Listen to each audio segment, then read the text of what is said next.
Bonsoir à tout le monde. Nous avons parlé tout de suite de code d'honneur du président sortant. Je veux simplement dire que 44 morts après, 650 détenus après, 3 ans après, énormément de miliciens après, les FDS qui tirent sur le peuple, après tout ceci, il vient nous dire qu'il n'a plus envie d'être candidat. Mais sachez que c'est absolument faux. Il n'a pas décidé, lui, volontairement, de ne pas être candidat. C'est le peuple. Nous n'avons jamais cessé de le rappeler. La souveraineté appartient au peuple et le peuple a décidé. Il a compris que le peuple allait marcher sur lui s'il décidait d'être candidat.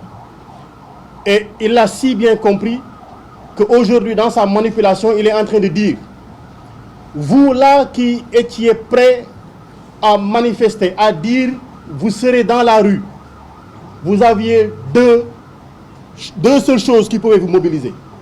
La première chose était ma candidature, ma troisième candidature. Et la seconde chose, c'était l'interdiction de candidature à Ousmane Sonko. Aujourd'hui, vous tous qui aviez comme dénominateur commun l'opposition à ma candidature, restez chez vous. J'ai décidé aujourd'hui, en me prononçant, en disant que je ne serai pas candidat, je vais marcher sur Ousmane Sonko, je marcherai sur Pastef, je marcherai sur ses militants, je marcherai sur sa candidature, je le garderai en prison, je l'interdirai de candidater. Laissez-moi faire, laissez-moi m'occuper d'Ousmane Sonko. Voilà le message qu'ils nous ont lancé. Voilà comment il faudrait décoder le discours de Macky Sall hier. Et comment il est parvenu, on le verra, parce qu'il est en train de lancer des menaces derrière, comme d'ailleurs il est coutumier des faits.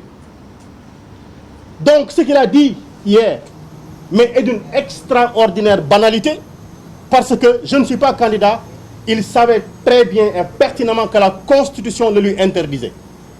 Et je dis, pour ceux qui ont décidé de lui faire confiance, mais gardez-vous de totalement lui faire confiance, parce que comme il a été dit tout à l'heure par Ngagne Demba Touré, il garde sous son coude 3 cartes, 3 coups qu'il peut nous faire au dernier moment. Et j'avertis les prochains candidats de l'APR, évitez de manger chez lui, évitez de boire son eau. Il est capable de vous empoisonner et de dire, comme nous n'avons plus de candidats, je reviens, et de le faire à la Ouattara. Prenez garde. Je parle de Amadou Ba, de Aly Ngouille Ndiaye et de tous ceux-là qui ont été cités. Faites bien attention. Si vous n'arrivez pas à gainer votre bouche d'invulnérabilité, ne mangez pas chez lui. Mais je dis une chose, il n'est pas candidat et Dakar dort. Comprenez ce que je suis en train de dire. Il n'est pas candidat et Dakar est en train de dormir. Ça veut dire que le fait qu'il ne soit pas candidat n'intéresse aucun de ses souteneurs. Mais qu'ils disent qu'Ousmane Sonko ne sera pas candidat, Dakar ne dormira plus. Qu'ils disent qu'Ousmane Sonko ne sera pas candidat, le Sénégal ne dormira plus. Et il faudra qu'ils le comprennent. Donc tout ceci n'est en rien une déclinaison du dialogue politique. En rien, il faut qu'on le comprenne. Tout ce qu'il vient de dire n'a rien à voir avec le dialogue politique. Il a compris le message qui lui a été lancé. Et comme nous l'avons dit, sa déclaration tardive a causé beaucoup de morts. Mais l'affaire CPI, on ne va pas lâcher l'affaire. Topoka lay donne. Ils nous ont dit qu'il y avait des forces occultes dans ce pays-ci. La seule force occulte ici, c'est cet homme qui a voulu utiliser des forces de défense et de sécurité, accompagné de milices qui a tiré sur son peuple. Voilà la seule force occulte. Et qui aujourd'hui, parce qu'elle est tellement occulte, elle a envoyé cette force occulte, une ministre des Affaires étrangères, se rendre dans tous les pays du monde, se rendre à l'Union européenne pour nous servir un mensonge éhonté que les gens n'ont pas fait, et ils n'ont pas fait 30 secondes pour la démentir. Force occulte. Il a dit les forces de défense et de sécurité ont tiré. Mais voilà, vous là qui êtes force de défense et de sécurité, on vous a donné la possibilité de tirer, vous avez tiré avec des balles réelles sur le peuple. Et aujourd'hui, on vous jette en patrouille, on vous jette en charogne. C'est un avertissement qui vous est lancé. C'est un avertissement qui vous est lancé. Aujourd'hui, moi, Birame Souleye Diop, parlant sur cette table, auguste table, invité de la conférence des leaders, j'ai dit la candidature du président Ousmane Sonko est une demande politique, est une demande du peuple. Elle ne dépendra aucunement d'un complot politique ou un complot judiciaire. Ousmane Sonko sera candidat. Nous battrons campagne avec lui. Il présentera son programme. Et si notre souhait, le bon Dieu l'accepte, il sera nous, le président en 2024. Nous l'avons entendu faire ces menaces. Mais nous rappelons simplement que nous n'avons que faire de ces menaces. Nous n'avons que faire de ces menaces. Il n'a que 3 choses. La prison, la mort, la carrière. Il ne peut détruire que cela. Et ceux qui sont morts ne sont pas plus dignes que nous. Ceux qui sont en prison ne sont pas d'une fierté moindre que la nôtre. Et nos carrières, nous n'avons qu'à en faire. Nous sommes des citoyens simples qui voulons lutter pour la démocratie. Et c'est l'occasion pour nous de rappeler que les exigences face à ce qu'il est en train de nous proposer, c'est que nous, on ne dialoguera pas avec un pistolet dans la bouche.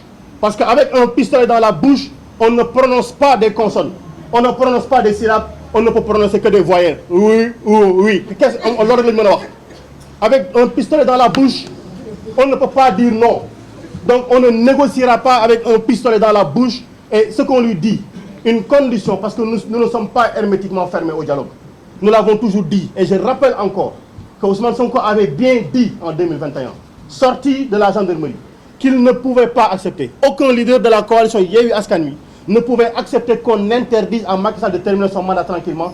Accompagnons-le pour qu'il termine tranquillement son mandat. S'il se décide à respecter ceci, le dédommagement des victimes, une enquête indépendante contre les crimes qui ont été commis, la libération de l'intégralité des détenus politiques, l'arrêt de l'instrumentalisation de la justice. Nous avons vu avant-hier le ministre de la Justice commenter une décision de justice alors qu'elle n'est pas terminée. Et aujourd'hui, j'appelle l'Union des magistrats du Sénégal. Elle s'est offusquée par les jours passés, par les mois passés, que des hommes politiques aient commenté des décisions de justice. Il faudrait qu'elle se lève pour nous dire est-ce qu'elle est d'accord que le ministre de la Justice commande une décision de justice. Aujourd'hui donc, nous voulons au-delà de tout ceci, que les barrières qui sont devant chez Ousmane Sonko soient enlevées totalement et intégralement, qu'il puisse marcher tranquillement, vaquer à ses occupations et nous-mêmes aller lui rendre visite tranquillement sans voir des hommes en tenue où c'est écrit police nationale. Des élections transparentes, inclusives et apaisées. C'est notre souhait le plus absolu. Si c'est son souhait, on s'entendra rapidement parce qu'il va arrêter ce qu'il est en train de faire. Si ce n'est pas son souhait, si son souhait reste d'éliminer Ousmane Sonko, il nous aura toujours en face de lui qu'il se prépare à nous mettre tous en prison. Nous rappelons aux Sénégalais, donc, tout ceci est que il nous a informé qu'il va introduire des modifications au niveau du code électoral et de la Constitution. En tout cas, nous, députés, nous attendons fermement de savoir qu'est-ce qu'il nous amène. On ne se prononcera pas sur le sujet, on attendra d'avoir les informations sur le contenu. Mais sachez-le, Constitution, du rido maïga, la Constitution, ce n'est pas le rideau d'un bar qu'on heurte à tout moment, qu'on soulève à tout moment et qu'on rabaisse à tout moment. Voilà la conclusion. Merci beaucoup.